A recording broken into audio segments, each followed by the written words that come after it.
You are listening to Dove Valley Deep Divers with Erick Trickel and Lance Sanderson. Ball comes out of the hands of Newton. It's on the ground, picked up by T.J. Ward at the 4-yard line. Vaughn Miller did it again. On Overtime Media. And it looks like we are live. Got to let the stream breathe for just a minute. Got to get the thumbs up from John K. MHH down there. And it looks like we're good to go. Mile high hello, everybody in Broncos country. Welcome into another episode of the Dove Valley Deep Divers podcast. I'm your host, Lance Sanderson. Joining me, as always, is my good friend and colleague. He is Mile High Huddle's senior NFL draft analyst, one and only Erick Trickel. Erick, what's going on, man? There's a lot of big news going around. Obviously, the Deshaun Watson rumors just continue to swirl. I mean, with obviously the Kareem Jackson comments last week, and now Jeremy Fowler has a report out that that Deshaun Watson would be at least interested in coming to the Denver Broncos. What do you make of all that? How you doing, bud? I'm doing good. I'm super excited. I just got my first shot of the Moderna vaccine. Oopsies. But so doing good about that. My arm's a little sore from it, but doing all good. It's been a good week. As you said, a lot of Broncos news. The Deshaun Watson stuff, man, I really don't think he'll get traded before the draft. And from things I've heard, I think that it might be better if it's actually waited. I think that the Broncos' chances of being able to get him actually goes up if he's traded after the draft. So we'll see what happens there. My biggest thing is what Philip Lindsay said, which is just absolutely mind-boggling. Yeah. Very easy to on the bandwagon with him and trash on Pat Shurmur, but this is a guy who he made an argument about how often he was running between the tackles. He ran more outside, almost the same percent of outside runs as he had a year ago. So not sure what's going there. I think he'd still probably upset that no contract and, Melvin Gordon, which he wasn't happy about. Then he's talking about how he wasn't used as a receiver out of the backfield. And this is a dude who had 13 drops on 101 targets. He had 3 drops on 11 targets last year. Like, you want to know why you're not being used as a receiver? You can't catch the ball. So I think that he's just kind of submitting himself out of Denver. Well, how would they know that he can't catch the ball? They never give him those opportunities. They gave him 11. They gave him 11. That whole interview on Cecil and Nick, or Nick and Cecil, however you say it, on 104.3 The Fan was a good interview. I mean, he was candid, as he always is. He's a very spirited person. He's a fan favorite, so people really wanted to tune in and listen to it. But there was just some things that didn't necessarily make sense or coincide with what actually happened on the tape. So if you actually go back and watch that, you might learn just a little bit more about yourself, Philip Lindsay, and the way that you were not actually using those outside runs to your advantage. You were cutting them back inside and running between the tackles, like you said that you do very well, which you do. Not throwing shots here. But anyways, guys, before we really get into the gist of the main part of we got a great new series for you guys coming out. Probably do one of these every other week, maybe every third week or so in the Would You Rather series. But guys, listen up, fellas. It is 2021 and 2020 sucks. So we got that new year, that new me feeling going, and the best way to get that cultivated is with Manscaped. Manscaped is the best in men's below-the-waist grooming, offering precision-engineered tools for your boys and helping 2 million men all over the world get rid of just the nastiness everywhere, all over their body, facial hair, it doesn't matter. So, guys, if you let yourself go in 2020 while in quarantine, Manscaped is here for you to reboot and stay clean and shaved here in 2021. Now, Erick, what's up, man? What's the deal with this carrying bag? What's it called? The Shed? Yeah, it's called the Shed. It's actually it's a nice, wonderful little bag for just all your toiletries whenever you go on a vacation or anything like that. It's got good size to it, as you can see, and just there's extra pockets, everything. It's very easy to clean. You just wipe it down with a damp rag. And also, it's really good for carrying your Lawnmower 3000. Also comes in this very handy carrying pouch. It's very easy to use. It's simple. And the best thing about it, in my opinion, is that it comes with a little light. So just added visibility when, working down there is always a wonderful thing to have. You don't want to be nicking anything or anything like that down there. They bunch of other stuff. They have the crop mops, which are little wipes for down there. Those are wonderful things for after certain moments. And nail clippers that aren't too bad. Cologne, all sorts of stuff. They have a nose hair trimmer that I'm really looking at getting. You guys can't tell, but my nose hair is actually kind of bad. So got to definitely look into that and cut that down a little. But they've got a lot of wonderful products, and all of them can fit in your wonderful little Shed carrying bag. Yeah, they've got this little fingernail clipper set. It's got, some fingernail clippers here, tweezers, little nail file and whatnot, called the Shears 2.0. They sent this to us as a little gift for doing everything for them and for as part of being the sponsors here. But guys, the easiest way to get this stuff is to go to manscaped.com, type in the code HUDDLE. You'll get 20% off and free shipping on all of your orders at manscaped.com. Again, go to manscaped.com. Use the promo code HUDDLE for 20% off and free shipping on everything for your grooming needs. Your boys, they're going to thank you. I'm telling you. And your wife's going to like it too. You're going to be well kept, well cleaned up, looking really nice. So they're going to appreciate that as well. This is the Overtime Podcast Network. Now, guys, now that we're done with this out of the way, Eric, I'm going to let you give the rundown on this really fast and give us kind of the breakdown of what this is his idea, everybody. His idea on the Would You Rather series. What are we dealing with here? Well, actually, it belongs to Benjamin Skolak of the Draft Network. It's a series he does, or at least used to do. I don't know if he still does it. I did an article series about this a couple of years ago. It never really took off, but it's something that is, in my opinion, it's very fun to do. It's a exercise in value. It's all about, would you rather take player X in round A or player Z in round B? So we've got a couple examples here, and you guys are going to sit here and be given most of it. You, the chat, are going to be leading this conversation and steering this conversation. And it doesn't have to be just would you rather, it's just any kind of draft questions from you guys. We're here. We're all focused on you today. Our conversation was directed to get you guys, to have you get more involvement from you guys and everything like that. And but first, before we really get into it, I want to say hi to a couple people in the chat. And Mohammed Badri comes in with a $2 donation.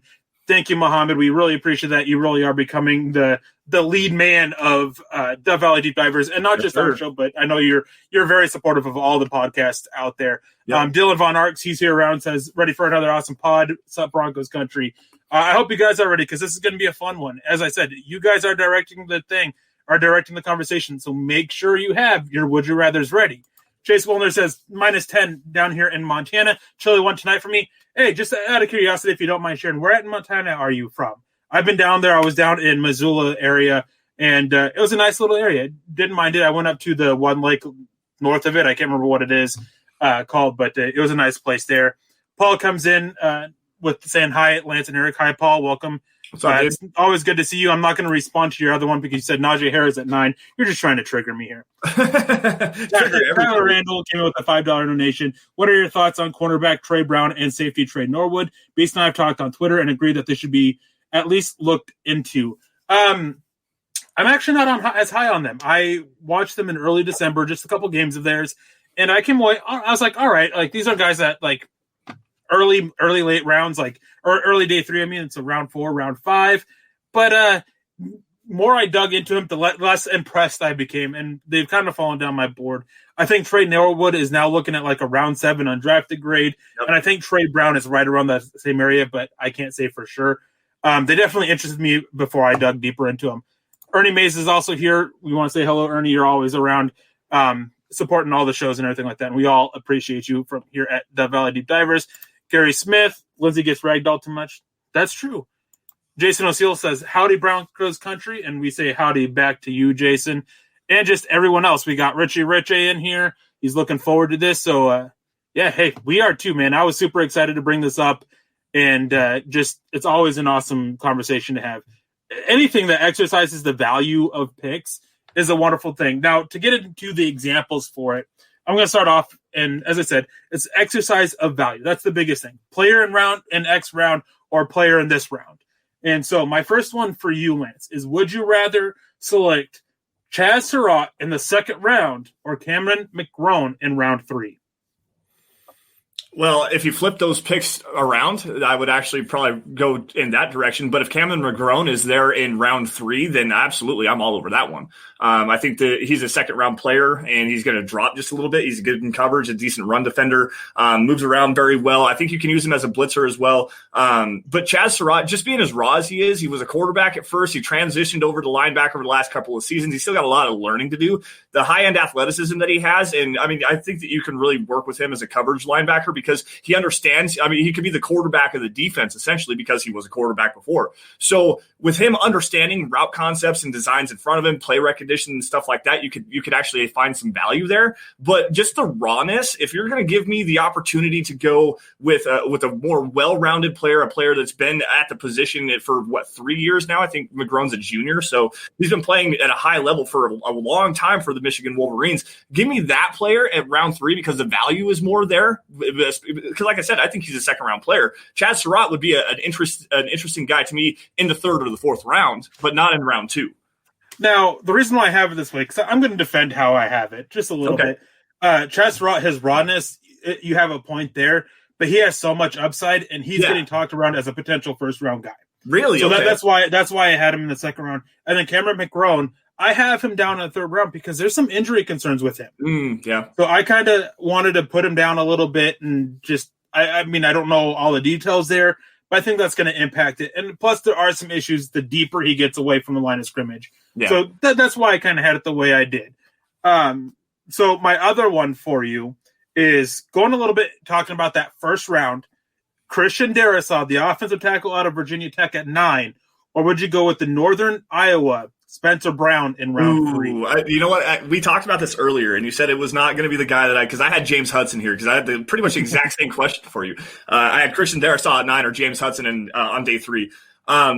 Spencer Brown had a fairly decent Senior Bowl. He helped himself out. Really good length, an athletic guy, moves around very well, very physical, especially in the running game. There's a lot to like with this kid. And to me, this is a hard one because I really do like Christian Darrisaw. That's another big, mean guy. It's tough, though. The thing is, I don't necessarily value that offensive tackle right now in the 1st round just because of the way that the offensive line is set up. Now, this will actually change a little bit depending on the Juwan James situation, so that I can definitely see the argument for taking a Darrisaw at 9. But at the same time, if James is going to be here, I would rather go on a high upside player that you can get as a developmental prospect that needs another year of refinement, like a Spencer Brown, like a Cordell Volson, or a James Hudson, for examples. I would rather go in that direction and try to focus on the defense more than in the 1st round, the first 2 and 3 rounds, actually. But to kind of spin this off of you after this, I got one for you about the offense specifically in round 1 as well. So what do you have to say about that? It's definitely an interesting one. This is one that, as I was writing it down, I couldn't decide which way I want to go. I think I would actually probably go a little bit with Christian Darrisaw. I think that he's got a little bit more there. He's got a little bit more power. He's got a little bit more versatility. I think Spencer Brown, depending on the scheme, he can start day 1. But if you're not running that scheme, it's going to take some time to get him up and going. I would love to pair him with Mike Munchak, but in the terms of value, I think the value of Darrisaw round 9 is a little bit better than Spencer Brown round 3. Now, a couple more guys I want to say hello to just because they weren't here when I was saying hello first. Todd Osendorf says, love DVDD. Hey, man, we appreciate that. We're glad some people love this show. And, of course, I got to shout out the guy from Homer, Alaska, Malcolm Brown. Thank you for tuning in, Malcolm. It's always nice to see you here, seeing a fellow Alaskan support the show and everything. And I was just down your way not too long ago, and I'll be down there again sometime this summer. Going to be going fishing, halibut fishing out in the bay there. So definitely. And, man, I always forget. It's been a long time since I've been down there. I forget how beautiful Homer is. Yeah, maybe full of hippies, but man, it's so beautiful. The freaking tie-dye-ville or whatever the hell you guys called it that one time. No, speaking of that halibut fishing, I was just talking to Samantha earlier tonight about how, like, I mean, I'm a hunter-gatherer. I like to fish and whatnot like that. I would really like to come up there to Alaska sometime, come meet up with you and go fishing, go dip netting and stuff like that. It just sounds like an amazing time. And also, hello to everybody. I haven't got a chance to say hello because Eric's long-winded tonight. No, I'm just playing. Chase Walter being you. Nazarudin died. Hey, easy. Shots fired, man. I don't appreciate that. All right. So for my first one here, and I mean, this is Broncos country, and right now we've got to kind of talk about the quarterback position with, I mean, all the rumors. You've got Matthew Stafford. There's Carson Wentz. You've got Deshaun Watson. I've got a different one for you, and it's one that I talked about a while ago. I think even on the show, with the Broncos selecting at number 9, are you going to sit around and wait and take a quarterback like a Trey Lance or maybe a Justin Fields falls or something like that? Are you going to stay and take a quarterback at 9? Or, and this is the way that I would lean here, or would you rather trade number 40 and number 105 overall to the New York Jets for Sam Darnold? Oh, this is an interesting one. This was kind of a little bit different than the Would You Rathers, but it definitely adds a little bit spice to it. This is a little tough. It's hard to say because, I mean, obviously I'd much rather bet on one of those quarterbacks being there. But if you're not going to be there, then would you bet on Sam Darnold? And that's really tough for me. All in all, I think I'd rather wait and see if a quarterback falls to me, because then you still have more options. Right. And hey, if a quarterback doesn't fall to you, you can still can come back and hit that second and that 105, or it'll be a little bit lower after compensatory picks are out and everything, and offer that to the Jets for Sam Darnold if he's not moved before then. But yeah, I'd rather sit and wait instead of going after Sam Darnold. I like him. I still think he has potential. I think Adam Gase really destroyed him, and hopefully we see Base Gase in here with his awesome little Abby that he has making fun of him. But it's just I think I'd wait and hope that Justin Fields or Trey Lance would fall there for Denver. I kind of agree with you on that one, but also the upside of Darnold, and there's two sides to this coin here. Darnold has the upside, and he's been misused and has had zero help over there. And as you said, Adam Gase has been just terrible, and anybody that leaves Adam Gase turns into a superstar. I mean, ask Ryan Tannehill. No, it just with Darnold, you've got that high end upside. He was number 3 overall pick, and he could be available. And if nothing else, he's going to come and he's going to offer some incredibly valuable veteran presence that has started games and competition to Drew Lock. You're going to have a proven at least starter and backup. Depending on how that competition works out, doesn't matter if it's Darnold or Lock. You're going to have a proven starter. You're going to have a proven backup that have high end upside that could potentially be the quarterback of the future. Now, the reason why I would stick and sit at 9 is cost control, because Darnold's going into year 4. So you're going to have to make that decision on the 5th-year option for him potentially. And also you're going to have to think about if he does win the job and turns out to be a franchise guy, now you got to pay him after that fact. Now, if you go and you get like a Trey Lance, which is not one that I would necessarily like to go in that direction. I'd rather get Justin Fields, or thank God if Zach Wilson falls. But if you get those guys, you have 4 years at least of cost control. And the problem is you're resetting that clock again, and you're starting that rebuild over there. I would rather have the veteran presence and the experience with the two guys coming in and have that, because I think this team is very close. I'm a lot higher on this roster than a lot of people are. I think that the Broncos actually have a playoff caliber roster, especially on the offensive side of the football. If the quarterback play can come in and be even average, this is a top 15 offense at least. And, I mean, you're going to get Courtland Sutton back, so I think that there's some high-end upside there. Don't get me wrong, Deshaun Watson would be the pipe dream there, but you could get Sam Darnold, put him behind this good offensive line, and give him some weapons to throw the football to, and he's going to have a lot of success. And I think that would be the direction that I would go in.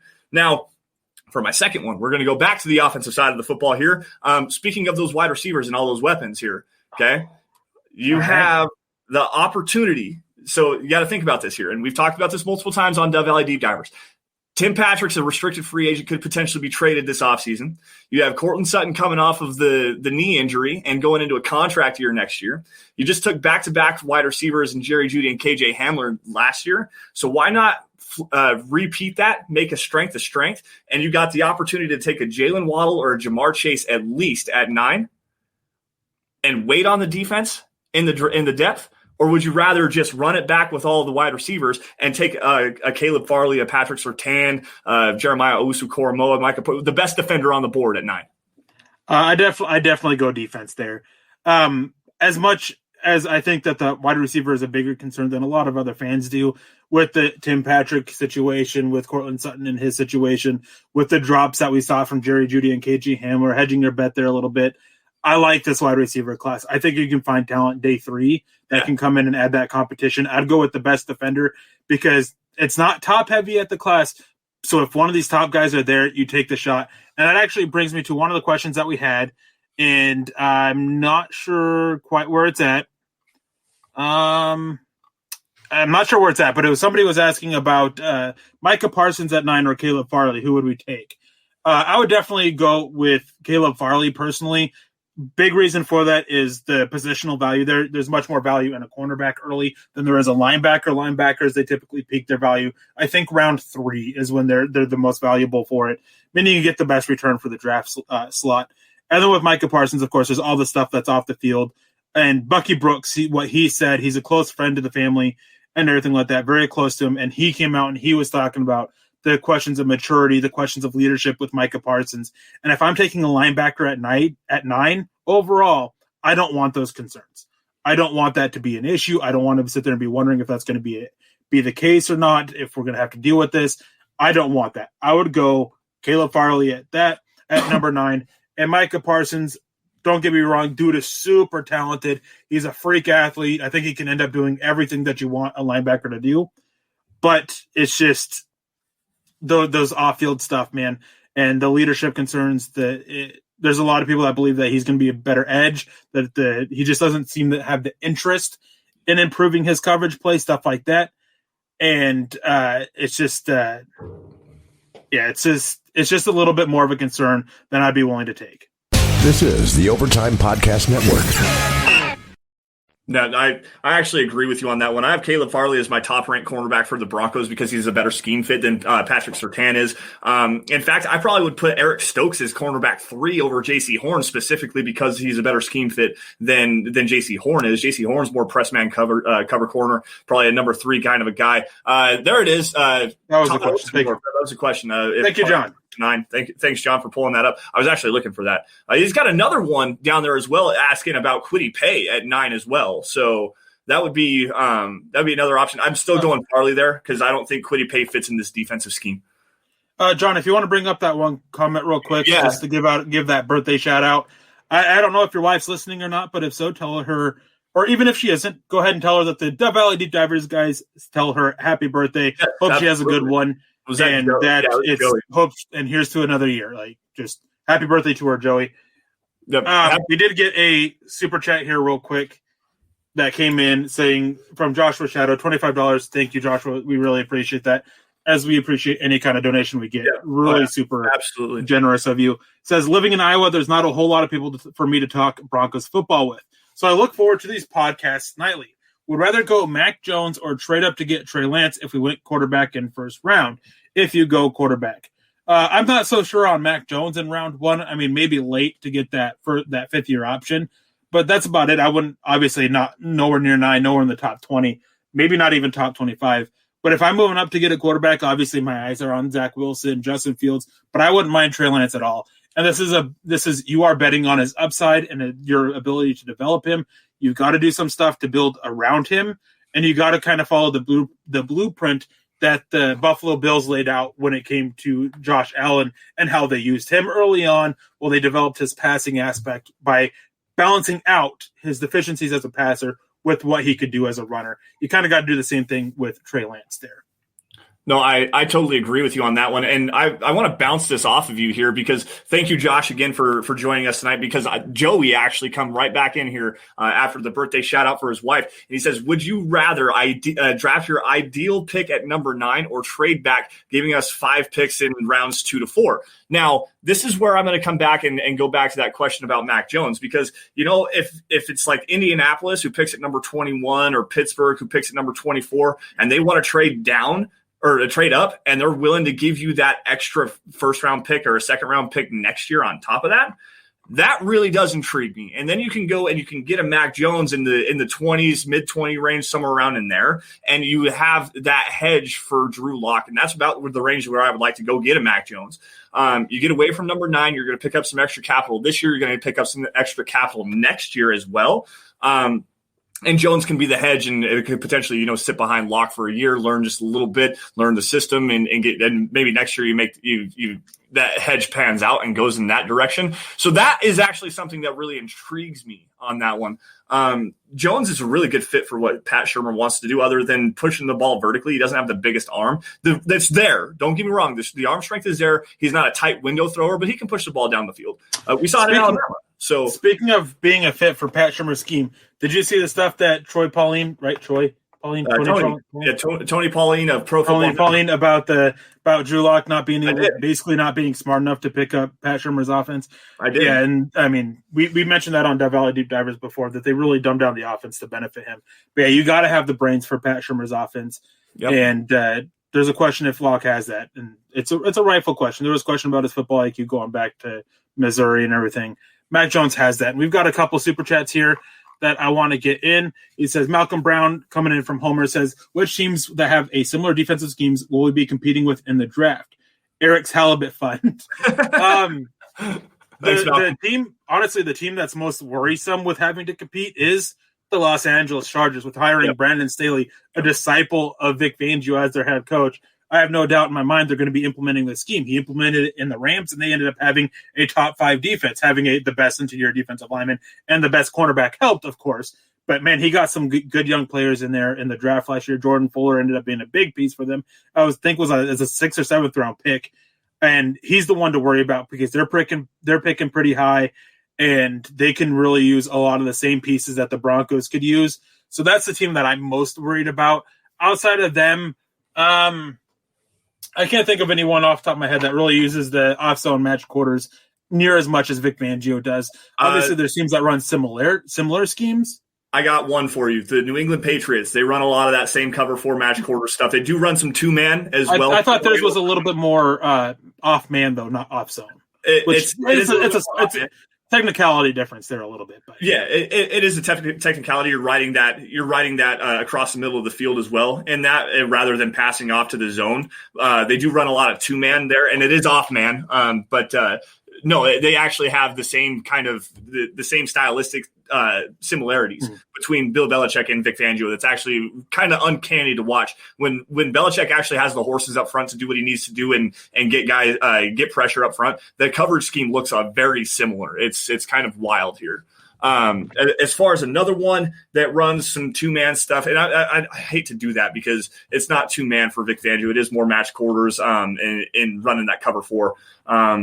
Let's see, your 2-man, not Arizona, because that's Vance Joseph and his whatever the hell that is. Oh, man, I can't really think of anybody. Tennessee, maybe? Tennessee, I think they run some 2-man stuff. I don't know. That's a really good question, though. Ernie jumping in here. Happy birthday to Joey's wife. Grab that super chat again there, John. Paul jumping in here with the $20 super chat. We appreciate you, Paul, for joining us as always, man. This is DVDD superstar number 1 here, guys. Like the 5th or 6th episode, we actually took a question from Paul off of the YouTube page and turned it into an episode. Like Paul has been around for over a year now. 2 of my favorite people, learn so much. Have a great time. Thank you. Hashtag Erick's Horsehead 21. Okay. I mean, this is going old school. Like one of his first things was about having me do a show with one of the Broncos horse heads on. That's definitely going back, and I actually forgot about it until I saw it. And I actually originally read that as Erick's Forehead Fund. And I was like, what, am I becoming Peyton Manning or something in here? That's close enough. All right, so hey. Hold on. I got a good question here before we grab this next super chat from Savage Boy Kev on Twitch. Got to shout out our Twitch supporters, man. We appreciate you guys for joining us. What are your thoughts on the AJ Bouye trade? Do you guys think that the Broncos should get a cornerback in free agency, maybe a Patrick Peterson? Erick, we kind of talked about this in our group chat the other day. And if the price is right, I'm actually kind of intrigued about that. If you're going to use him more safety, but I think that in Vic Fangio's scheme where he can be off a little bit and not play the more press man stuff in the cover 3, I think that he could actually fit. And I think Vic Fangio's scheme can kind of disguise the fact that he's losing a step. I don't know, but I could be completely wrong on that. Here's my thing is I would be fine with him for a 3-year deal, depending on the cost. I don't want, if he's super expensive, if he's more than about $11 million on an average per year basis, I'm out. Yeah. Here's the thing is cornerbacks after year 7 or 8, they typically hit a wall and they completely fall off a cliff. That's typically 30, 31. And I think he's going to be 32 or just turning 31. He's 32. I can't remember which exactly, but here's the thing about it is you can prolong their career by moving him to safety. So you bring him in, 3-year deal, boom, you start him at a boundary corner. You have number 1, you see how he does. Guess what? Next year, Kareem Jackson's a free agent. You move Patrick Peterson to safety, and there you go. You have a replacement or Kareem Jackson right there. I'd be okay with it for that, but again, it's got to really come down to the cost for me. And as for AJ Boye, he never lived up to expectations. I mean, he fit the scheme pretty well, and he came in. His first little bit of the Titans game was all right, and then he got hurt, and he just ended up having to play hurt when he was back, and then he got hurt again, then he got suspended, and it was just time to move on. Really, it's a shame that he wasn't able to live up to expectations or anything like that, but he'll bounce back somewhere and hopefully ends up going and having that year or having a good year. But he was one of those guys that he hit that cliff. Like he's been on a steady decline and since I think 2017. So it was something to be concerned about when they got him. No, that's very fair. Just go back to that 2011 draft class, guys. Like, think about this for just a second. You had Patrick Peterson was a part of that. You had J.J. Watt, who was a part of that, who just got released by the Houston Texans today, and Von Miller as well. Like that draft class is starting to flip it over and get to that old side. These are cornerstones of teams for over a decade now, and they're hitting the free agency mark and they're hitting that decline. And it's kind of wild to see how all this is coming down. And Peterson being a part of that. Now, as far as Bouye, I agree with you. The suspension and everything like that. Now to replace that, as far as a value fit, I like Kevin Johnson. Actually, this is a guy that we've talked about a couple times here on DVDD in free agency for last year. Garyon Conley might be a reclamation project that Vic Fangio can get something out of. He's more of a man coverage cornerback, but he could actually work. And then there was another one, Desmond King. Desmond King would be a pretty decent fit coming out of Los Angeles there. I like that as well. This is the Overtime Podcast Network. Let's see here. Try to find that super chat. We got another one coming in here. DW, there it is. DW, $25 Superman. We appreciate you for that. I love Lindsey's heart, but his legacy is finishing on IR. Javonte Williams is the number one back in this draft, period, even though ranked in the third round. At number 9, I want an impact player, period. Parsons fits the bill or Farley. Good job, guys. All right, now, Eric, we got a running back question here. Running back question, so let's Javonte Williams in the third round. Okay, I'm on board with it. I'm actually okay with that. I think Javonte Williams goes. Is it Najee Harris or is Javonte Williams? Which one would you rather have the value wise? Because Najee Harris is probably a tail end of the first round, second round kind of a guy. Javonte Williams, you could get in the tail end of the second round, third round. So this might upset a Rich in the chat, Richie in the chat a little bit, but I'd rather go Javonte Williams in the second round over Najee Harris in the second round. I really like Williams' game. I like everything that he does. He's a true 3-down back. Najee Harris, I think he's good. I think he can be really good in the NFL, but man, I just love everything that Williams brings just a little bit more. Right now, he's looking towards being my number 2 running back behind Travis Etienne. Yeah, I really like Javonte Williams. I like him a lot. If he's there in the third round, I would be all for that. He's one of the few, because I have him graded as a second round player. He's one of those guys that he'd be falling in the third round, so that becomes value there. That's why I'd be okay with it in the third round. As for impact player, I agree with you. I agree that Denver should use it, get an impact player in round 1, and I think that it should be Caleb Farley. Micah Parsons, as I said before, the off-field stuff is just a little bit too concerning for me to be comfortable with taking him at 9. Yeah, I love all the reaction coming out of that. Dylan with the hot take screaming blasphemy from Richie Rich. This is great. I love this. Hey, I have some of the hottest hot takes when it comes to the draft. Like Davis Mills, if he played more than 14 games this year, he'd be QB4. All right. I plugged him today. I'm in a group chat that's doing an all-time mock draft, essentially. 16 guys we're picking players from all through the NFL annals, right? And this guy put out his quarterback rankings. He had Kyle Trask at 9, by the way. I was like, wait, you don't have Davis Mills here? Like this kid's actually pretty legit. He could be a first round pick here. And he's like, I haven't watched enough of him. I'm like, yeah, there's not a whole lot to watch, but when you do watch, he just flashes, man. The guy's freaking awesome. It's so much fun to watch him. Davis Mills, quarterback out of Stanford, by the way, guys. Another super chat here from Levi joining us once again here. Sorry about that.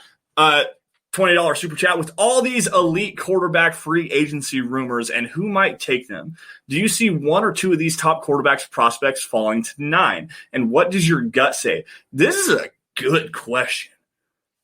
My gut say all 4 quarterbacks will be gone by pick 8. So I think if Denver wants him, I think they'd have to get up a little bit. 8 is the last one, I think. I think that Justin Fields, Trey Lance, whichever one of the two is there at 8, I think they're the pick for the Panthers, if I'm correct. Right? Because I think it's Lions at 7, Panthers at 8, unless I have that backwards. Yep, no, you're right. Those are the two teams to watch. I think that both those are looking at a quarterback. Even though that the part of the Stafford deal the Lions did get Jared Goff back, I think they could really be looking at Trey Lance. Wild card is what the Atlanta Falcons do. There's been some talk about them just going with the cornerback. Patrick Surtain is a name I've heard very often when it comes to them as their top guy. He fits their defense. He fits what they want to do on defense. He fits that perfect mold for them. There's actually a book out there that I read not too long ago that has a lot from who I can't remember what his name is exactly. But he's like the vice president of player personnel or something. He's basically the Falcons' John Elway. He helped build the Buccaneers Super Bowl team in 2002. Ended up getting fired because John Gruden and him didn't see eye to eye. He went to the Falcons and has made a pretty good career there. But he always talks about Falcon players and guys that look at what they do, and he kind of fits that mold of it. The book obviously goes a little bit more into what a player is, a team player is. It's Falcons because that's the team he's with. But, he's definitely one I see there. But, it just all depends. I would hope so, and I'd be fine with any of these 4. If they fell to 9, I'd be fine with any of them. And I think the Broncos are looking harder at quarterback than a lot of people want to believe. No, absolutely. The writing's on the wall, guys. Your actions speak a lot louder than your words. Yeah, they can say they love Drew Lock forever. And I don't disagree with them. I like Drew Lock. I'm not saying that he's going to be like a complete bust. I just think he's not it right now. And how long is it going to take for him to get there? Is it another year? Is it another 2? We'll add another 2 year. He's at the end of his contract anyways. And quarterback is the premium position. So the Broncos are very obviously, they were involved in some Matt Stafford trade talks. There's rumors flying around all over the place. It doesn't necessarily matter what you want to believe about Drew Lock. They're looking to upgrade the position in some way, shape, or form. And it's going to be either a veteran backup or they're going to make a move to go get Sam Darnold the pipe dream of Deshaun Watson is still there. There are reasons why the Broncos are linked in all this stuff because the quarterback play was not good enough, whether you like Drew Lock or not. Those are facts, okay? So it just – I lost my train of thought there. It's all good. It happens to the best of us. No, I know.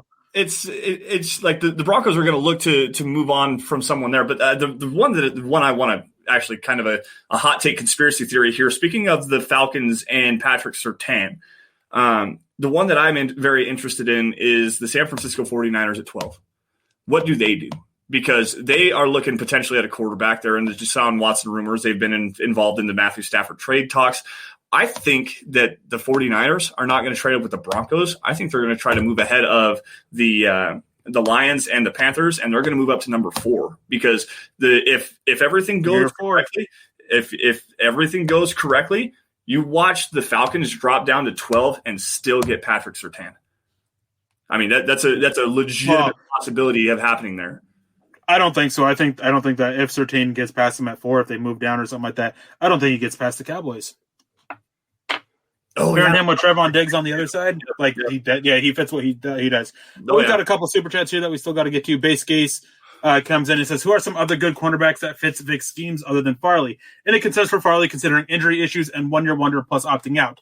Now, This is actually a really good question because I've seen a couple other people throw out there about the injury stuff, the 1 year wonder opting out. There's actually a study done that 1 year wonders at cornerbacks often go on to be very successful in the NFL. Of course, none of them have had to do a thing where they opted out the next year because obviously this hasn't happened before. But no, I'm not really concerned about it. The injuries, it's part of the game. After he came back from the injury, he looked fine. He looked better than ever. The back spasms, it's something that quite a few players deal with every single year. Not a big deal there either. Opting out, obviously I can get a reason for a concern there, opting out. Not knowing how much he progressed because he had a lot that he needed to show that he could do and improve on. So there is some concern there, but it's not like he's been sitting around doing nothing. No. I've heard a lot of things about what he's been doing this year to get better, to improve, working with former NFL cornerbacks on technique, stuff like that. So I'm very intrigued by him. I'm not concerned about him. Now, as for other cornerbacks that fit, I think Elijah Molden out of Washington, he'd be a good fit, but there's some concern that he's kind of a safety nickel kind of corner and not so much a cornerback. Ifeatu Melifonwu out of Syracuse, and his teammate Trill Williams. They're both fits. I think Melifonwu round 3, depending on what comes up, because there's some off-field stuff with him. And Trill Williams probably round 4 or 5. Elijah Griffin out of USC, although I think that Devontae Bosby might scare them off from Elijah Griffin a little bit because they're basically identical players. Eric Stokes is another really good one.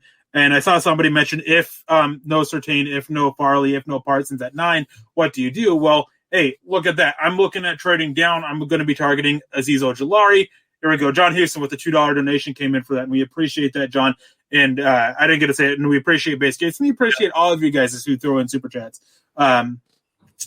If those 3 are gone, then, yeah, Azeez Ojulari, Eric Stokes, he's probably one of the top ones I'm at. I'm a little intrigued by Aaron Robinson. He's more press man corner, but he's shown some stuff to work off ball, which I haven't seen from Patrick Surtain. So there's a couple guys, and I know there's quite a few more. Greg Newsome out of Northwestern, he's another one that I'll be looking at after a trade down. I'm trying to rack my brain here because I know I'm Daniel from Georgia. You've got DJ Daniel's probably a day 3 guy. I think Shakur Brown out of Michigan State. He's a guy that I actually kind of like a little bit more. He's one of those guys I wasn't super high on, but more I dug in, it kind of rose up a little bit in my board for me. So I want to go back to that question from John Houston really fast. The one about Farley, Surtain, Parsons off the board, and what did the Broncos do there? Not take Najee Harris. No, you don't take Najee Harris there. Richie, I saw that comment. You're probably going to luck into a guy like a Penei Sewell falling to you. Buddy. Like if you could get that's what you do is you take the best quarterback available or a Penei Sewell because you have 3 of the top defenders in the top 10. You're going to get a quality offensive lineman or a wide receiver or a quarterback. Like you're going to go honestly, you should trade down there. You should trade down 5 or 6 picks, let somebody come up and take a wide receiver, and excuse me, and then you target Joseph Osai out of Texas because that's the guy. That is the guy. Caleb Farley's and Patrick Surtain's pro comps. I don't necessarily like doing pro comparisons because Jimmy Smith and Marlon Humphrey. Okay, there you go. Who's who? Marlon Humphrey isn't my favorite for Patrick Surtain, not by a long shot. But my other comparison might be a little bit more controversial. And one thing with comparisons that I don't like doing is a lot of people think that's going to be who they end up being in the NFL. Yeah, that's not what it is. But my other one is the name always escapes me. He was another former Alabama quarterback. He ended up going to the New York Jets and failing pretty miserably. I think it was the New York Jets. Yeah, it was. I know exactly who you're talking Morris about. Claiborne. Yep. Milliner. D. Milliner. Yeah, D. Milliner. He's the one. Morris Claiborne, I don't know. Wasn't he LSU? He was LSU cornerback that went to Dallas. Yeah. But yeah, D. Milliner, he's probably my closest comparison to Patrick Surtain. And D. Milliner, he ended up going to an off-zone scheme and failing miserably. But yeah, scheme doesn't matter. Anyways, guys, those are my 2 comparisons. Jimmy Smith, super athletic guy that came out, very scheme versatile, could do a little bit of everything. That's why I liked that for Caleb Farley. I think he offers up a little bit more scheme versatility. And then John Houston had another $2 donation. Shaquille Griffin, William Jackson, a good cornerback signing. I'm down with William Jackson. I think he can come cheap. I like his scheme fit. Shaquille Griffin, not so much. I think he's more cover 3 than what the Broncos currently do. Yeah, same. I actually like William Jackson. He is more of a man coverage cornerback, but with what Vic Fangio did last year, and he kind of had to just because he was down to cornerback 8, 9, and 10, whatever the hell the depths that they were at. So they really switched over to some more 2-man stuff than the match quarter stuff. And William Jackson, if they do stick with that 2-man, he could actually fit there. But I think he can play off ball and play well in that zone coverage scheme. I think that's actually going to mask some of the deficiencies he has with his hip fluidity. I think that's going to help him a lot there.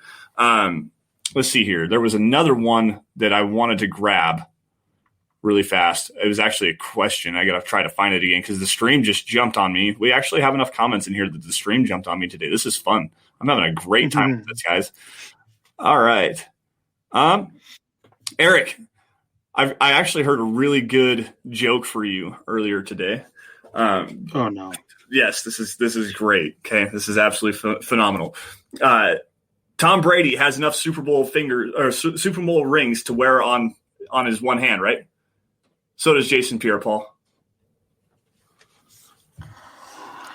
All right, guys, that's it for us today. I'm going to be looking for a new podcast partner. I'm sorry, man. I had to. All right, here we go. Chris L jumping in here. Paris Ford value. The tape is amazing. Eric, I know you're super high on Paris Ford. What do you think of him? I really like him. I think he's extremely versatile, multiple schemes that he can fit. Right now, I think he's a third round safety right now. Biggest thing is that he opted out late, and I think that kind of hurt him a little bit because it was the timing of his opt out. There was some stuff going around about him and issues with coaches, and then he opted out. So definitely some concerns there as well, and I think that's part of the reason why he's kind of fallen a little bit. Todd Osendorf says, if Parsons was in the draft with Devin White and Bush, where does Parsons rank? This is a difficult one because if we just ignore the off-field stuff, Parsons would still be linebacker 1. More than likely, yeah. With that stuff factoring in, because you have to be concerned about it. He'd probably be linebacker 3 behind him. And I wasn't super high on Devin Bush. I wasn't a big fan of him, and we're kind of seeing why with him with the Steelers. Can I get his coverage? His coverage game just hasn't been that great. Great against the run, but go ahead, Lance. So this is something that I want everybody to listen to because we have found this out with Devin Bush. High-end athleticism does not equal coverage ability. Everyone's like, he's such a great athlete. He's a natural sideline guy. Have you seen him in coverage? He's great. No, he's actually not great. His rookie season, he gave up more touchdown passes alone than Noah Fant caught. Like if you're in coverage and you're giving up 6 touchdown passes to tight ends, like that's not good in coverage, guys. Yeah, he's a great athlete. Now, Parsons is another one because there was already the concerns there with him not being able to drop back into coverage. And I mean, more edge kind of a defender, thumper up the middle and stuff like that. Where does the questions lie? Yeah, he's sideline to sideline guy. That's great. He has the speed and the athleticism. But does that actually mean that he can cover? No, that doesn't mean anything. He's just a good athlete. I mean, Jeremiah Owusu-Koramoah is probably better in coverage right now than Micah Parsons is. And I don't think that there's a stretch to say that. Like, he is actually a coverage so not coverage linebacker, a hybrid tweener safety linebacker hybrid kind of a guy, but he's actually good in coverage and he's a high-end athlete there. So here you go, Eric. Since we're back onto the would you rather Micah Parsons at 9 or Jeremiah Owusu-Koramoah at 9? If you were pigeonholed into linebacker only. I'd go Micah Parsons. I'd make sure I vetted all the off-field stuff a little bit. I think that he has a more natural fit into the Broncos scheme, and I think he actually has a position in the Broncos scheme. And then that also opens up the factor that you can sit there and move on from Alexander Johnson because they will bring kind of the same thing to it. And I like his athletic upside to be good in coverage. The traits are there. It's just a matter of getting down the technique. Yeah, and I agree, Chase. I definitely – Chase Wellner coming in here. We really need a coverage. I definitely agree with that. I don't think there's anybody that's going to disagree with that statement, but it's a blatant statement as well. But you don't need to go – and it's hard for me to want to say this in this sense. Like, you don't necessarily need to go with that first-round guy. You don't need to go get a Micah Parsons. You can find a coverage guy on day 2, day 3, and there are some really good coverage guys. I mean, Baron Brown. I can give you a lot. I can give you a lot of day 2 coverage linebackers that answer that. I could even give you some day 3 coverage linebackers that bring up that. They just don't have the athletic upside that Micah Parsons has. I mean, if you want coverage guys, Garrett Wallow out of TCU, Anthony Hines out of Texas A&M. You can go look at Jamin Davis out of Kentucky. You can go look at Jabril Cox out of LSU and North Dakota State after he transferred. Cameron McGrone's an option there as well. Derek Barnes, he showed up a little bit. It showed more potential as a in coverage at the Senior Bowl than he did at Purdue. So he's definitely took to the coaching and improved there. Baron Browning, Justin Hilliard, and Chad Surratt. We talked about him. Surratt. There's just a lot of them there. And again, it just goes back to the value. The value of a linebacker at 9 just isn't there. No, it's not. And I will really actually kind of go in this direction here because Base Gates jumping in here with the super chat. Rashawn Slater at 9. Can you replace James as a right tackle? Honestly, I think that he could replace any four offensive linemen right now. I think he could play center over Lloyd Cushenberry. I think he could play guard. He probably is not an upgrade over Garrett Bowles. Don't you dare do that to me. Don't you dare do that to me.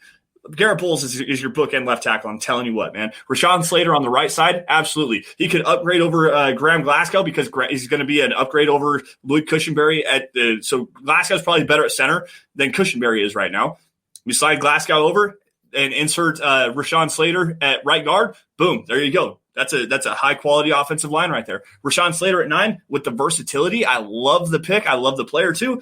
Like that's another good option here. I mean, we did Christian Darrisaw just for an example. I think Rashawn Slater is going to go in the top 5.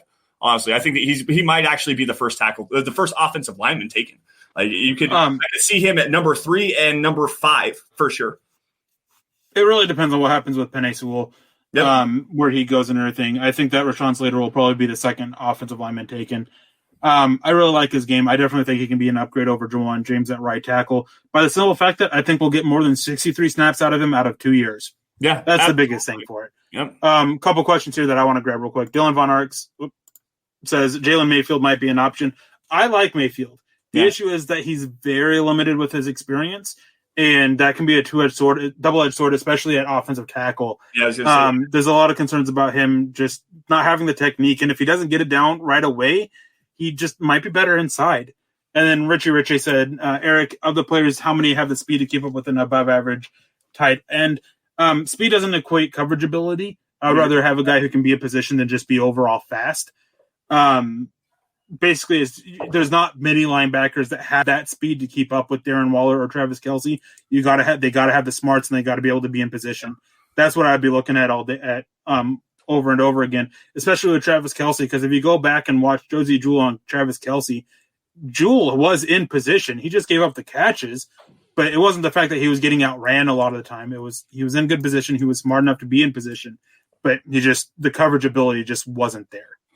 Not only the coverage ability and the ball skills, but and again the athleticism there. But the thing is like you said, Eric, he was actually in position to make the play. He just didn't, and that's the big thing is being a cerebral linebacker like he is, and understanding your depth drops, and understanding where your landmarks are, and understanding what your responsibility in the coverage. Don't necessarily look for the high end athletic guys because you would love to have a high end athletic guy that can turn and run with those guys. But if they're a cerebral player, honestly, you can get the best of both worlds if you get Baron Browning at 40. Like, honestly, he's cerebral enough. He's got enough athleticism. He can turn and run with some guys. You got some blitz ability with him there. That's the guy right there. If you're at 40 and you're not going Richie Grant, my guy, Baron Browning might be the next guy that I'm looking at right there. Just because you have the versatility of him to play off the edge. He can blitz a little bit. He can drop back into coverage. He's an excellent run defender as well. That's another one that I'm really intrigued with. And he fits Vic Fangio very well. And sorry, I just want to give a shout out to Miller707. He's always here. At some point, he always shows up. Sometimes he's late, and that's all good and everything. It's always great to see you in the chat, Miller707 champ. And then R. Powell, he asked a question earlier, and he said, Ford or the FSU safety, Hamza Nasser-El-Din, who would be a better fit? I think Paris Ford. I think he offers up a lot more versatility than Hamza Nasser-El-Din. Yep. I like Hamza. I like what he can do. It's just I would go Ford over him. I actually agree with you on that one because I think Ford can play he can play single high. He's got enough athleticism to play single high if the Broncos want to do something like that. And he's also a really good tackler. He can play down in the box too. I think Nasr-El-Din is probably better suited as a box safety in a cover 3 scheme, just because. And I don't know if you're necessarily going to like this. I like the length. I just don't like. Sometimes he can get a little bit stiff in his movements. Every now and then he turn and run and actually can and play that deep safety role. But he is better suited because of his length, his physicality, his aggressiveness to play that box safety and in a cover 3 scheme. Honestly, him to Arizona would be an interesting fit behind Isaiah Simmons as well. Like you pair those two guys together, that'd be a pretty decent safety tandem right there. Honestly, I think that there's enough versatility between the two of them they could actually make it work. But you can run Isaiah Simmons as that box safety, have a backup in Hamza Nasr-El-Din, or you can drop Isaiah Simmons back and play that deep coverage role as well. John Houston came with another $2 donation saying Molden Steele plays cornerback, strong safety, free safety, Matthew 2.0. Hey, I don't agree with that him being Matthew 2.0. I think that I can see where you come from with that. I just don't really agree. I like Molden a lot. I think that he can play boundary corner a little bit more. I don't think he has to be that defensive back like Matthew is. But yeah, I like Molden. I definitely think he can be a steal. It's just depends on where you line him up at. Yeah, I get where you're coming from there, though. I definitely do. Yeah. I see the thinking there. The guy that really reminds me more of a Tyrann Mathieu 2.0 is our Darius Washington, the safety out of TCU. That kid is all over the field. They line him up single high. They line him up in a middle of the field open. So that's 2 high safeties, middle of the field open. And they'll also drop him down in the box. They'll line him up as some cornerbacks to play some slot cornerback as well. That's the guy. If you're looking for a Tyrann Mathieu 2.0, our Darius Washington is your dude. Gavin Hole jumping in here really fast. I want to just say hi to Gavin because he says, I'm sorry I'm late. He's going to rewatch the show afterwards. Thank you for joining us, Gavin. We appreciate you on that, buddy. Let's see. What did you have there, John? That Rudy guy is coming in here. Eric, man, I actually heard a thump all the way down here when I get into the details of what actually just happened there. Kyle Pitts at number 9. You can't have too much weapons, man. Talk about your boy. So on the draft primer pod, I talked about Kyle Pitts, and it was met with some resistance.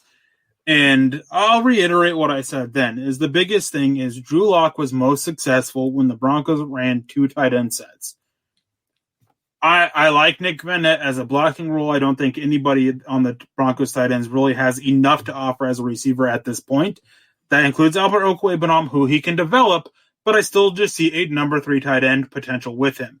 Guy who can stretch the seam with his speed and attack deep and be a good red zone threat. Kyle Pitts is a guy that you can line him up out wide. You can line him up in line. His blocking isn't as big of an issue as so many other people can be. Right, yeah. And pairing him with Noah Fant adds so much strain on your opposing defenses, linebackers, and safeties that I think Drew Lock, if you are really wanting to run him back, you can't rule out Kyle Pitts at 9. No. Is that the way I would go? It really depends on who else is there. But, yeah, I definitely wouldn't rule it out. I love Kyle Pitts. I love what he can do for the Broncos offense. And I said this in a couple upcoming videos about the tight end position that will be coming out. I said the Broncos have a lot of bodies at tight end, but they are actually lacking talent. They really are. They have one guy who has more than number 3 tight end potential, and that's Noah Fant. Everybody else, Andrew Beck, he's a solid blocker, doesn't offer up hardly anything as a receiver. He's a number 3 guy. Nick Vannett, he's best in a number 3 role. And just so on and so forth. And Mark Langley coming in. It's good to see you back, Mark. It is good to see you hard back. Feelings, definitely no hard feelings, No. man. What's in the past is in the past. And he says, what's up, Broncos country? Hashtag no hard feelings. Hey, Mark, what's up with you, man? It's been a long time no see. Hope you've been doing good, and hope life has been treating you well. Yeah, man. We were actually just talking about you with Chad the other day about how we hadn't seen you in a while. Just was wondering how everything was going and how you were doing. It's good to see you back in the chat. We appreciate you for joining us tonight, man. We really do. No, I agree with you on that, and that was something that I want to go back to really quick about the Parsons, Farley, Surtain, JOK, well, like all those guys off the board, whatever. Kyle Pitts is a guy there, and it goes back into that same conversation that I put out there on our draft primer about Jalen Waddle being available there. If Jalen Waddle's available there, that's an added versatile skill set that you can get because he's not – everyone's like, oh, yeah, speed.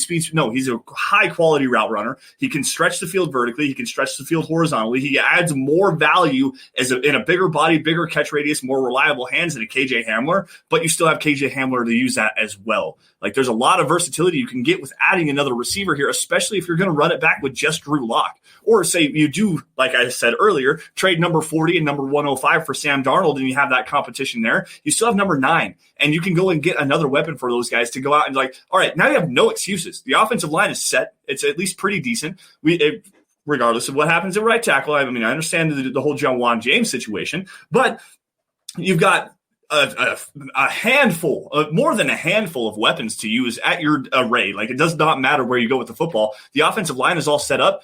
You can never have too many weapons. And I think that's actually, it's more of a prudent move, something that you're thinking big brain and thinking out in front of things. Because if you then lose Tim Patrick, you then lose Cortland Sutton on the back end of this season as well. Now you still have 3 cost controlled weapons. Also, you have a Noah Fant. So you still have 4 of your top 5 pass catching options, and also you're going to potentially get another running back later. Yeah, like you can work there. You have 4 young pass catching options to grow and develop with a young quarterback behind a solid offensive line. You're setting yourself up for a long-term future of offensive success, which is something we haven't seen in over 5 years, guys. Like seriously, it's It's a big brain thing. It's not one that I necessarily want to see the Broncos go in because I know that the defense is on a significant side of a rebuild. But at the same time, it's a big brain thing. And if you get that offense set up and then you can work around your defense and kind of get some younger guys there, it might take 2 years to get it all set up and ready to go. But when it does finally hit and click, you're talking about a 5-year window of like long-term success if you do this,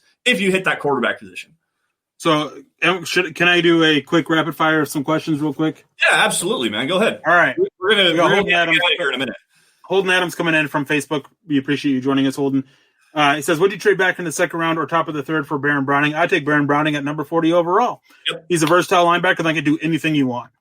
Clifton Harris came in on YouTube, says, Trey Smith, Bulls guard tackle, can take over Elijah Wilkinson's role, should be on the board at pick 40. He'll probably be on the board in round 4 as well. He had a really terrible Senior Bowl week that he just showed so many issues with giving up his outside corner and defensive lineman taking it. Probably a guard. You just hard to trust. It's hard to trust him, especially at tackle. I think he cemented himself as a guard-only prospect. Gary Smith, do you all think that Denver is shopping at the thrift store? Sometimes you can get treasure from another man's trash, but dang, why they want to go get someone that's proven. I don't think that they're shopping at the thrift store by choice. The ownership situation has put a little bit financial strain on them with cash wise. So I think they kind of have to go cheap, but they have definitely looked to spend over the past few years. Graham Glasgow, Juwan James. It's just a matter of they're making mistakes with their signings. It came out that they didn't even talk to Chris Cooper before they signed Juwan James, and having been with the Dolphins, that was a big mistake there. Malcolm Brown says, talk faster. I'm inspired to do another mock draft now. Hey, always do a mock draft. And if you guys have Twitter, always feel free to send them to me. I love looking at people's mock drafts. And if my talking fast ever is bothersome, feel free to say in the chat, hey, Eric, slow it down. Same. I got one. I don't know if you have answered this, but who would you like the Broncos to draft if they're both available? Caleb Farley or Patrick Surtain? Definitely Caleb Farley. I think that he's a better scheme fit. I think he's more versatile, and I think he can do a lot more for your defense than Patrick Surtain. Don't get me wrong. I like Patrick Surtain as a prospect. If I'm running a press man scheme, he is the guy I want, like full speed ahead on him. Then R. Powell says, is there a blocking tight end in the later rounds we should go get? Luke Farrell out of Ohio State. I really like Matt Bushman's upside. And I think that Noah Gray out of Duke or Tony Poljan out of, I think, Virginia have some good upside. Both former quarterbacks transferring to tight end, so it's still a little raw there, but definitely they have the upside to go with that. And then Richie Rich, last one before I pass it off to you to do some things, says, more than just some, Eric, although I agree with your analysis. Can't remember what that was too, but now off the top of my head, I had it when I brought it up, but now I can't remember. Brian Greenfield jumping in here. Nothing to say, just a $5 super. We appreciate you, Brian, for joining the show.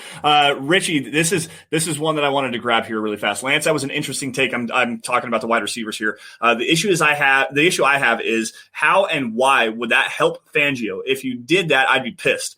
He needs players to keep our D up to his expected level. Now, while I agree with you, and there's going to potentially be some turnover here, I imagine Justin Simmons, that deal should be done here, I hope soon. I know they have offers exchanged. They weren't necessarily they were close, but not quite. It should be done here soon, hopefully. Shelby Harris, I know that they have an offer on the table for him as well. So hopefully you're going to see two of your core players brought back. Yeah, they need to add some cornerback depth. Yeah, they need to add some they need to add a linebacker and probably an interior defensive lineman. Even though you're going to get Shelby Harris back, you're going to lose to Demarcus Walker for sure. We don't know about Deshaun Williams. Hopefully he's retained. Mike Purcell is going to be coming back. So there's potential need for the Broncos to go get an interior defensive lineman. I get that. I understand exactly what you're talking about here. But to me, the issue isn't Fangio. The scheme actually works. He just had that ravage of injuries all over the course of the season. You bring in Jarrell Casey. He played one game and like a handful of snaps in the second game. And Von Miller never played a snap. You're down. AJ Bouye missed a bunch of time. Bryce Callahan missed some time. You had Essing Bassi missed time. They had to sit down Michael Ojemudia there for a little bit. Like the defense got decimated by injuries. Everyone's like the injuries for the offense. It was just absolute no. The injuries on the defensive side of the football, and Vic Fangio had to completely change his philosophy. He was bringing more blitzes than he's ever brought in his entire career this last year. He switched from that cover 4 defense to a 2-man defense because he didn't have the horses up front be able to actually create pressure the way they needed to. and to have the coverage guys on the back end. If everyone comes back healthy, you get Justin Simmons and Shelby Harris back. You plug in a couple of different pieces defensively, because I like the depth on the defense in the second and third round here this year more than I like the top end guys in the defense. I think you can find a coverage linebacker on day 2, on day 3. I think you can get another interior defensive lineman. I think you can go grab another cornerback as well. And they're probably going to be active in free agency and go get we talked about Kevin Johnson earlier. Patrick Peterson's potentially an option there. You can go and get some holes to plug up and still be able to go get a Kyle Pitts or a Jalen Waddle at 9 and add to the offense and continue to have that youth movement on the offensive side of the football, sustain that youth movement and get some continuity and let those guys grow together and still retool your defense all at the same time. You don't have to be pigeonholed into going defense at number 9 overall, because the top end talent at the defensive side of the football this year, yeah, they're the top end talents, because the top end talents that you got to have those guys. Caleb Farley would be like cornerback 4 a couple of years ago. Patrick Surtain might be cornerback 2 a couple of years ago. Like, he's not the top cornerback right now. Micah Parsons, yeah, he might be. If you go back to the Devin White, Devin Bush draft, he would probably still be the linebacker 1. But there's so many issues that you have outside of that off the field. There's so many different ways that you can look at this and go get better value and scheme fit players on day 2 and day 3.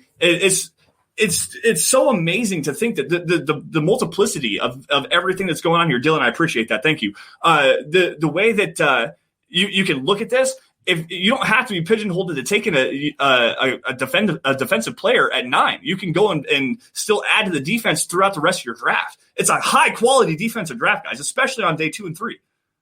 So there was just 2 more comments I realized I grabbed the wrong Richie comment earlier.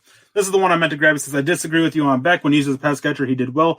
Hey, Rich, there's 2 types of people in this world. There's those that believe, those that don't believe in Beck's ability as a pass rusher or a pass catcher, and there's those who are wrong. And then the last one, let me get down here, is from Leroy Williams. I wouldn't worry about scheme fit on defense because Fangio won't be here next year. I think it's very too early to say that for sure. If it was guaranteed that Vic Fangio wasn't here last year, he would have been fired already. Because you don't waste a year for continuity if you're making that change anyways. Because then your continuity is just destroyed. Now, and then the final point on this is that you want your players to be successful. You want your coach to be successful because you never want to replace your coach. Yep. So you draft the guys who fit the scheme. You want them to be successful. If the Broncos don't take a scheme fit, they risk breaking them beyond repair. That's what has happened time and time again. There is multiple books out there. I've been reading a lot of them. And they always talk about how the biggest thing that coaches and GMs attribute to a failure of a draft pick is that they just ended up not fitting the scheme. There's other aspects like injuries and work ethic, but it always came down to they took a bet on his talent overall, and it failed because he didn't fit the scheme. Scheme fit matters. It matters a lot. And I think that if Denver weren't looking at it, then that's a huge thing. I'll add, as it pertains to Patrick Surtain, as I've been very adamant that he doesn't fit the scheme. Now, obviously, I am not an NFL employee. I am not an NFL scout. I have no issues admitting that I make mistakes. I have made many mistakes in my scouting career for the different companies that I have worked for. And if the Broncos take Patrick Surtain, they see more in his ability to fit what Vic Fangio does and more scheme versatility. That's the big thing. If Vic Fangio is gone next year, again, not a given, they want scheme versatile guys. Because if they take a guy who only fits one scheme, they're pigeonholed next year into finding a defensive coach who runs that specific scheme, alienating the rest of your players on defense. So you want scheme versatility. So if they take him, they view that they can make him work in Vic Fangio's scheme. They see these traits that I don't see in him, and they see him as a scheme versatile guy just in case Vic Fangio is gone. All right, last one here, guys, before we get out of here. And Eric, I actually agree with you on that. That goes into the part that I was talking about to Rich on that Fangio thing. You don't want to fire Vic Fangio. You want him to have success. There's ways around that without taking Parsons tonight. Brian Greenfield coming in here, last super chat of the night first before we got to get out of here. We're actually over our hour mark. I keep hearing Andy Dalton. I sure hope not. Would rather have Fitzpatrick. I think he's a better quarterback at this point in their careers. Thoughts? I'm going to take this first, Eric. I actually have a hot take coming here because this is something that I've, with the high end athleticism upside, the good arm strength and the ability to put the ball wherever he wants to, just with the bonehead decision making, Drew Lock is Ryan Fitzpatrick 2.0. I don't know if that's exactly a hot take or anything. But they profile so similarly because Fitzpatrick, he has all the tools to be a top 10 guy. He really does. And he just has never been able to erase that stigma of being completely turnover prone. I mean, having a 6 interception game against the Kansas City Chiefs back, half a decade ago, that definitely helps add to that. And he was playing well in Miami this year. Don't get me wrong. And he did a lot of really good things, but that's that YOLO ball mentality. And Andy Dalton, while he might not be the flashiest guy, I think that I would rather go Dalton there just because and as you said, Fitzpatrick's probably a better quarterback. If we're going Andy Dalton and he has to play, he's putting the Broncos in a better position for a higher draft pick, guys. Let's just be honest here. That's what I was going to say. If Drew Lock fails, then it means you're looking at a quarterback. I want the quarterback that his name isn't Fitzmagic for a reason. And want the guy who might actually cost us games like Andy Dalton. So I want the worst backup quarterback. Heck, I'd stick with Jeff Driscoll in case Drew Lock doesn't fail and put him out there. Let's get those L's, baby, to go get a better draft pick. Got to fix that quarterback position until you have a quarterback. You're a have not. You got to have that quarterback position. And Malcolm Brown, real quick, just want to say this is no problem. Paid NFL scout staff make a lot of mistakes with draft projections too. They definitely do, but there's definitely a little bit more of what's the word? I guess I look at it as I'm not held accountable for my mistakes as much, simply because if they make too many mistakes, they get fired. They lose their job. The team's bad. They get replaced. Yep. And at least so far in my time working under Chad, that hasn't happened yet. So maybe it's just a little overconfidence into that. But it's definitely you're not wrong. But I like to hold myself accountable for the many mistakes I've made, and I do try to admit when I am wrong. I will admit probably the biggest draft flop that I have is Paxton Lynch. I will Brett Smith. Brett Smith. I thought he would be something. I had him as a second round pick. Yeah. Facebook user, not exactly sure who you are. I'm going to pull this up here really fast because he says, I think that Locke will have a bounce back here. Not exactly sure who you are, Facebook user. There's some settings of permission you need to use to allow YouTube to be able to use your name. So come back at us. I'll come check the I'll come check the stream after this is over and respond to you. I can see it. I definitely can. I like that's the best thing for the Broncos. If they don't get a quarterback this year. No, that is the best thing that could potentially happen to the Broncos. Now back onto the draft before I close this down here. Let them hate as well. Before I close this out here, the draft is the ultimate crapshoot, guys. It really is. You can think you know something about a player and do all the tape study and everything like that, but unless you're actually in the room and talking to him and understanding his football IQ, there's a lot of different things that can go wrong. Like Eric said, injuries, not fitting the right scheme, just unfortunate circumstances, whatever off-field issues, something like that. You never know. Picking players in the draft and doing scouting, you can get a general idea of what this player could potentially be, but he might not ever live up to that potential. A high-end athleticism guy in Micah Parsons, maybe he doesn't want to work on his coverage. Now he's an Alexander Johnson 2.0. He's going to flame out of the league in the next 6 years. Because you can upgrade over that. It happens. As long as you're at least willing to admit your mistakes and understand that you're going to be wrong more often than you're going to be right. Quite honestly, Eric, I know that you could probably actually no, you're not going to admit that. But okay, admit what? That you're wrong more often than you're right. I am. Yeah. I am often wrong a lot more than I am right, especially when it comes to projecting players in the draft. Where they go, where I think they go, because quite frankly, there's a lot of information I don't have. So I'm not able to. There's just stuff I'm not able to get, and I can't factor it into my stuff. I'm not a doctor. I don't have access to the medical reports. So it's a lot of information I don't have. And then Facebook user came in and said his name is Clayton.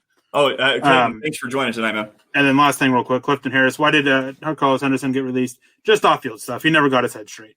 Yeah, no, he got pulled over one time, had a bag of weed in his car, and then ate the weed in front of the cops, essentially. And yeah, it was not a good thing. Carlos Henderson had all the talent in the world with a nickel head. He had $1 million talent with a nickel head. So that's pretty much how that is. But anyways, guys, that's going to do it for us tonight on the Dove Valley Deep Divers podcast. Y'all, follow us on Twitter. Get at me. My DMs are now open. I didn't realize that they were closed. My DMs are open. If you got any questions, come at me at Sanderson MHH, for Eric at Erick Trickel, John Cronenberg, at John K MHH. That's the producer, the guy behind the keys. Always give him a follow as well. Get at him. He will do a great job of redirecting. If you guys have any questions, he will redirect them to us, and we'll get you guys' questions answered. While you're at it, following things and doing the stuff on the Twit machine, at DVDD_pod, the easiest way to keep in touch with what is going on with the Dove Valley Deep Divers podcast. Also, guys, at Mile High Huddle, that's the mother account. You're going to get breaking news and an analysis, opinion articles, film breakdowns, stuff like that on your Denver Broncos from your favorite Mile High Huddle personalities, including myself, including Erick, Nick Kendall, Carl Dumler, Chad, Zach, everybody on the Huddle Up podcast network is over there at Mile High Huddle. If you're following that, you will not miss out on anything.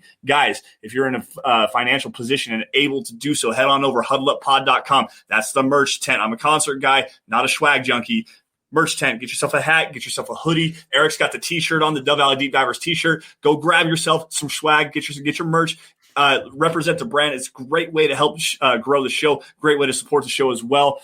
Facebook users, go to Facebook.com/Mile High Huddle. Become a supporter. Click that blue Become a Supporter button. You're going to get some premium content. You got Kelberman's Corner dropping every Sunday at noon. Looking at trying to start a new show on that as well. Me and Erick are, and potentially we even get Nick and Carl into this. Going to call it the 5280 views. We'll see how that works. Hopefully we can get that off the ground here in the next month or so. But guys, if you're not able or willing to do something like that, the three easiest things that everybody should be doing as of this point: subscribe wherever you guys are watching on YouTube, Facebook, Twitter, Twitch, does not matter. Like every video you guys see on Mile High Huddle. Share every video you love. If you love it, share it. Get in front of as many Broncos fans as you possibly can. Also, last thing before we get out of here, shout out to Manscaped for supporting the show, our presenting sponsor. Go to manscaped.com, use the code HUDDLE for 20% off and free shipping on all your orders for all of your new male grooming equipment, including the Lawnmower 3.0. And they've got the Weed Whacker, they've got the wipes, they've got cologne that's all right, they've got the amazing underwear that you can go with, the travel case, everything. Manscaped.com, promo code HUDDLE, 20% off, free shipping on all your orders. Now, Erick, before we get out of here, it's draft season for real now. The Super Bowl's over. What's your next plan of operations here? Here soon. I still have one last series to wrap up for my group videos, but then individual scouting reports are coming up. We have some ideas with what to do with the show.